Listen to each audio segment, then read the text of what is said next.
ആദ്യമായി ലഭിച്ച മികച്ച നടനുള്ള ഫിലിം ഫെയർ പുരസ്കാര ശില്പം ലേലം ചെയ്ത് വിജയ് ദേവരകൊണ്ട. പുതിയ സിനിമയായ ഫാമിലി സ്റ്റാർ പ്രമോഷൻ സമയത്തായിരുന്നു ഇതിനെക്കുറിച്ച് പറഞ്ഞത്. പുരസ്കാരങ്ങളിലൊന്നും താല്പര്യമില്ലെന്നാണ് നടൻ പറയുന്നത്.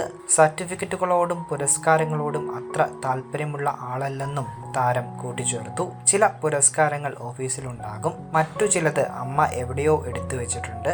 വേറെ കുറച്ചെണ്ണം ആർക്കോ കൊടുത്തു. കിട്ടിയ പുരസ്കാരങ്ങളിൽ ഒരെണ്ണം സന്ദീപ് റെഡ്ഡി വങ്കയ്ക്ക് കൊടുത്തിട്ടുണ്ടെന്നും നടൻ ഓർത്തു. നടന്റെ വാക്കുകളിലേക്ക്, എനിക്ക് മികച്ച നടനെന്ന നിലയിൽ കിട്ടിയ ആദ്യ ഫിലിം ഫെയർ പുരസ്കാര ശില്പം ലേലം ചെയ്യുകയായിരുന്നു. നല്ലൊരു സംഖ്യയും ലഭിച്ചു. ആ തുക മുഴുവൻ പാവപ്പെട്ടവർക്ക് ദാനം ചെയ്യുകയായിരുന്നു. ഇതിനെക്കുറിച്ചുള്ള ഓർമ്മയാണ് വീട്ടിൽ ഒരു കല്ലിരിക്കുന്നതിനേക്കാൾ എന്തുകൊണ്ടും നല്ലത്, വിജയ് ദേവരകൊണ്ട പറഞ്ഞു.